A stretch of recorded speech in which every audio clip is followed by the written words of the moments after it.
Bonjour et bienvenue sur NewFA. Alors aujourd'hui donc nous vous souhaitons de meilleurs vœux, une bonne année 2011 et puis nous allons vous suivre durant toute la saison 2011 pour parler bien sûr de Formule 1. Donc bien sûr la présence est indispensable de Yannick Armango, notre spécialiste de Formule 1 bien sûr. Comment vas-tu? Ça va et toi? Ça va très bien. Ce début d'année se passe très bien? Ce début d'année va très bien, oui. D'accord. Donc, je vais commencer déjà par vous rappeler que vous pouvez devenir partenaire, donc comme Super F1 qui y est déjà, et puis nous vous encourageons à devenir partenaire. Donc vous nous envoyez un mail et puis nous vous répondons. Voilà, quelque chose à dire aussi? Oui, non, t'as tout dit. Ça peut être sympa d'être partenaire de News F1, donc le système est simple. Nous, on vous cite dans l'émission, et vous diffusez notre émission sur votre site. Voilà. Bon, c'est un petit échange. C'est comme un partenariat normal, quoi. Voilà. Et c'est gratuit. Bien sûr. Donc nous allons commencer par une petite question, hein, nous n'allons pas perdre nos habitudes. Donc la F-150 sort vendredi 18 janvier. C'est bien ça, donc pensez-vous que cette voiture sera au niveau de la RB7 de Red Bull? Bon, déjà, on l'a su hier, le nom F-150. F-150. F-150 parce que je sais pas quoi, en Italie, ça fait 150 ans qu'il y a je sais pas quoi. J'ai rien compris. D'accord. De la voiture, on va parler un petit peu de la livrée, de la couleur de la voiture, avant de répondre à ta question en particulier.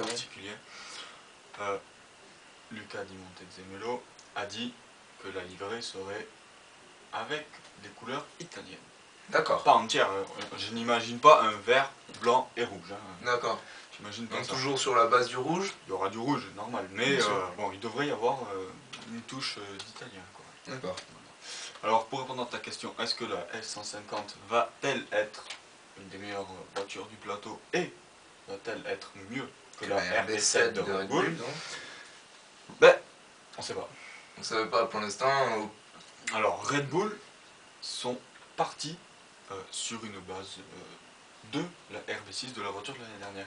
Et la RB6 qui était déjà construite sur la base de la RB5 de 2009. Donc à chaque fois c'est une grosse évolution qu'ils amènent. Voilà. Là pour Ferrari c'est un changement. Pour Ferrari, normalement ouais, c'est du changement, ils sont repartis d'une feuille blanche.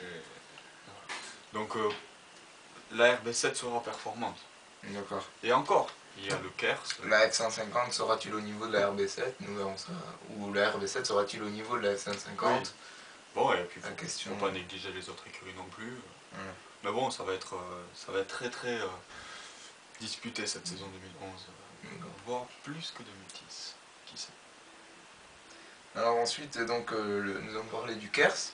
Donc Alonso doit-il vraiment perdre quelques kilos?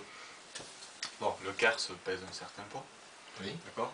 Les écuries demandent à leurs pilotes de perdre du poids. Alors oui, il faut qu'ils perdent des kilos, parce que bon, s'ils perdent des kilos, ben ouais, ça va faire beaucoup plus de poids que quelqu'un d'autre. Donc Alonso doit se préparer, donc il a dit il y a quelques jours que sa préparation, vu son âge, 30 ans, bientôt en juillet, il allait faire une préparation tout autre, mais il a expliqué qu'il ne sera pas à fond dans ses moyens physiques tout le long de la saison. D'accord. Donc il a expliqué qu'il y aura quelques grands pics de performance. Mais voilà. Alors il expliquait par exemple, je crois que c'était pour le deuxième Grand Prix, le troisième et le quatrième qui se suivent et qui sont assez proches. Il expliquait que par exemple il est arrivé en Malaisie où il faisait très chaud, là il va être à 100% de ses capacités. Par contre le prochain Grand Prix il sera à 80% et l'autre il pourrait être à 30%. Donc il explique que ça va être dur d'être toujours en haut de l'affiche. Voilà, c'est tout. Et une année qui arrive qui va avoir qui va être difficile, 20 Grands Prix, c'est la saison la plus longue de l'histoire de la Formule 1, 20 Grands Prix, c'est quand même... Puis avec de grosses voitures à côté. Avec de la concurrence, je pense au Red Bull, je pense au Ferrari, au McLaren, parce qu'il ne faut pas oublier Massa, je pense au McLaren et je pense au Mercedes, et voir peut-être Lotus Renault Grand Prix. Lotus Renault Grand Prix, pas Team Lotus. D'accord. Team Lotus, j'espère pour eux qu'ils arriveront à marquer quelques points et qu'il y ait une écurie qui me plaît assez. D'accord. Donc nous allons parler ensuite de tes pronostics pour le début de la saison. Donc, quels sont les top teams 2011 bon. Pour toi? L'année dernière, on a eu 3 top teams. On a eu... Je vais commencer d'en voir. Hein. Pour moi, on a eu Red Bull première. Ensuite, Ferrari McLaren, ben c'est kiff-kiff. Hein. La McLaren a été performante, vraiment performante à un certain moment de la saison, et boum, ils sont retombés, comme Ferrari. Ouais, c'est vrai que... Il a même, hein, c'est kiff-kiff. Tandis que Red Bull a été quand même là, du début à la fin, et ils n'ont pas pu gagner autant de courses à cause des problèmes de fiabilité. Est-ce qu'il y aura ces problèmes de fiabilité encore l'année prochaine? On verra bien par la première. Possible. C'est encore la même base. C'est fort possible. C'est encore la même base. En 2009, déjà, il y avait des problèmes de fiabilité. Voilà. En 2010, évolution de la voiture, problème de fiabilité. En 2011, on verra.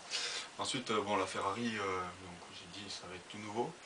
Du côté de Maranello, donc on a voulu évoluer, voilà. innover.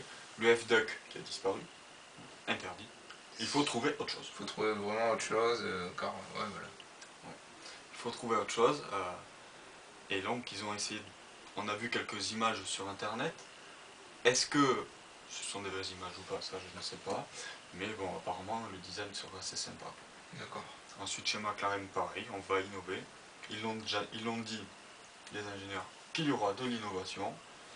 Et chez Mercedes, on a tout simplement arrêté en 2010 l'évolution de la voiture de 2010 pour se concentrer sur 2011. Déjà pour le 2011. Alors Mercedes pourrait être très fort avec... Pourrait bien remonter et arriver avec une voiture très... Avec Nico Rosberg, avec de pilote. Ouais. Ensuite Lotus Renault, bon, je sais pas. Ils ont peut-être encore des chances pour remonter. Oui, mais bon. Mais sera-ce un petit peu. Voilà. On verra bien tout ça après. Ensuite, qui sait, on peut avoir une HRT en haut de l'affiche. Non, je rigole.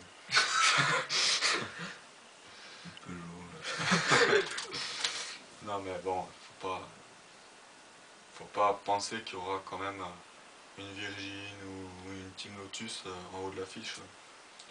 Les Force India peut-être, les Toro Rosso peut-être.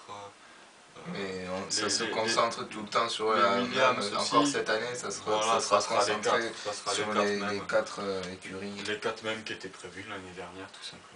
Le combat va être... Il va être de nouveau rude, en sachant qu'Alonso, lui, a de son côté une... Je pense que là, c'est même plus une histoire d'argent pour lui, ça serait plus une histoire de fierté et d'honneur, car de perdre le titre comme ça... Cette année, voilà, ça doit pas passer encore d'ailleurs. Ça va être dur. Ensuite, on a Vettel qui va prendre les courses en étant très confiant. Voilà. Donc lui, ouais, c'est très dur. Oui, mais ce qui pourrait peut-être là, c'est d'être autant confiant, pourrait peut-être handicapé. Ça dépend. Ça dépend de sa voiture. C'est sûr que bon, ça dépend Weber, ça va être compliqué pour lui. Je pense que là, mentalement, il a pris un petit coup sur la tête, quoi. Ensuite, bon, Massa, les nouveaux pneus Pirelli, donc bon, peut-être que ça va le favoriser. Mais bon, moi je n'y crois pas tellement. Et puis Hamilton et Button, il faut surveiller bien Hamilton. Sans oublier Rosberg chez Mercedes. Et puis bon, Schumacher. Alonso a dit que l'ennemi numéro 1 pour 2011 était Schumacher. On verra bien. Pourquoi? Parce que c'est lui qui a le plus gagné, c'est lui qui a le plus de titres, il a beaucoup d'expérience. Et c'est un grand champion, quoi, tout simplement. Hein, voilà. D'accord. Donc bon, nous vous tiendrons au courant durant chaque semaine. Nous ferons un numéro de NewFA pour vous expliquer donc les essais qui se passent en cours. Donc chaque semaine, nous vous ferons un petit numéro de NewFA pour vous expliquer ce qui s'est passé, qui progresse, qui ne bouge pas, s'il y a des évolutions. Ce qui se passe sur que donnent les essais, en gros, un petit débriefing des séances. Et on essaiera de se concentrer sur Ferrari et Alonso, bien sûr. Voilà, bien sûr. Merci beaucoup. Bon, merci à toi. Et puis à la prochaine fois. Allez. Donc, merci de nous avoir